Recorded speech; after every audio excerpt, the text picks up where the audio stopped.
نہ کہ حاجی صاحب قربانی کا جانور اس لیے خریدیں کہ بہت موٹا اور تازہ 10.5 لاکھ کی قربانی بھی کریں اور لوگوں کی واہ واہ سننے کے لیے، ایسا نہیں ہے۔ ان صلاتی و نسکی و محیای و مماتی للہ رب العالمین۔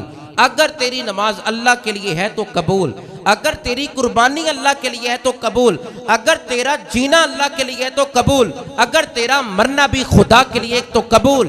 اگر ان چاروں کاموں کے اندر رعاء الناس، لوگوں کا دکھلاوا آ گیا، رضا الہی نہ ہوئی، نہ نماز قبول ہے، نہ روزہ قبول ہوگا، نہ حج قبول ہوگا، نہ قربانی قبول ہوگی، نہ صدقات قبول ہوں گے۔ یا اللہ کس کے قبول کرے گا؟ فرمایا جو اپنی زندگی کا مطمع نظر یہ رکھے کہ میں نے زندگی کا ہر فعل رضا الہی کے لیے کرنا ہے۔ تو ہمیں بھی یہی چاہیے، انما الاعمال بالنیات، ہر عمل کا دار و مدار نیت پر ہے، تو لہٰذا نیت اچھی ہوگی تو اس عمل کا ثواب بھی اللہ کی بارگاہ سے مل جائے گا۔ احادیث کی طرف رجوع کرتا ہوں۔ مسلم شریف کی حدیث ہے، خلوص اور رضا الہی اتنا ضروری ہے اعمال کے اندر کہ نبی علیہ السلام کے فرامین سے ہمیں ایک بات پتہ چلتی ہے کہ رضا الہی اور خلوص اتنا ضروری ہے کہ کل محشر کا دن ہوگا، دوزخ کے دروازے پر، جہنم کے دروازے پر 3 طرح کے افراد کھڑے ہوں گے۔ شہید کھڑا ہوگا دوزخ کے دروازے پر، جہنم کے۔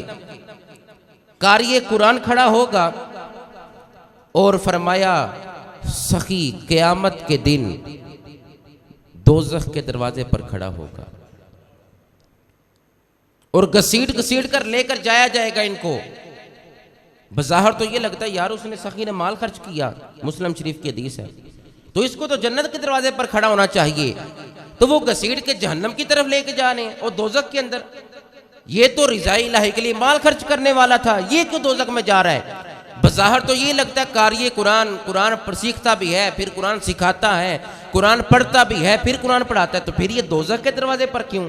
اس کو تو جنت کے دروازے پر ہونا چاہیے۔ مسلم شریف کی حدیث ہے، حضور فرماتے ہیں اسی طرح شہید بھی دوزخ کے دروازے پر ہوگا، جنت کے نہیں۔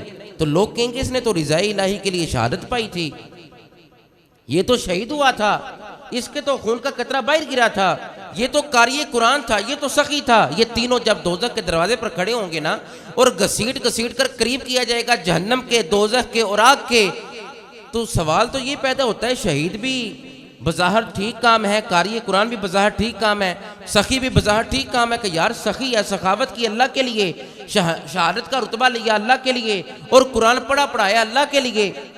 مگر نبی علیہ السلام نے ارشاد فرمایا شہید، قاری قرآن اور سخی جنت کے نہیں جہنم کے قریب ہوں گے۔ پوچھا گیا یا نبی اللہ اے سونے مدنی ماہی وجہ کیا ہے؟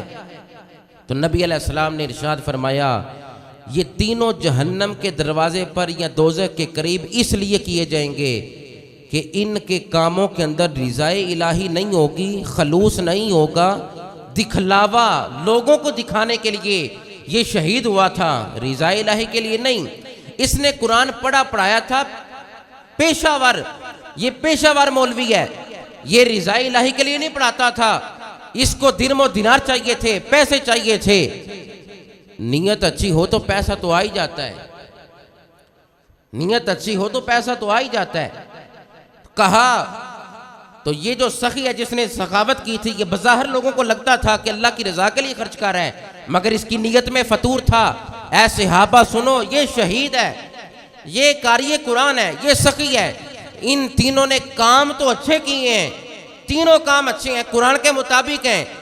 شہادت والے نے شہادت حاصل کی قرآن سن کے، اور قاری قرآن نے قرآن پڑھا اور پڑھایا قرآن سن کے، اور یہ سخی نے سخاوت کی ہے قرآن سن کے۔ کام اچھے ہیں، نیت اچھی نہیں، نیت ان کی خلوص کی نہیں تھی۔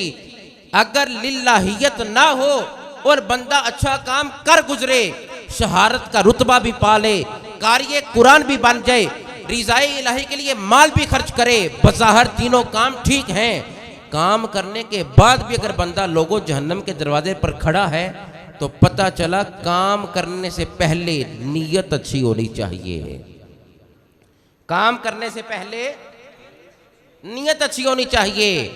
اگر قربانی کا جانور لوگوں کو دکھانے کے لیے لے کر آئے ہو نا، خون تو بہہ جائے گا، گوشت بھی کھا لو گے، رضائے الہی نصیب نہیں ہوگی۔ عزیزان گرامی قدر، خلوص اتنا ضروری ہے۔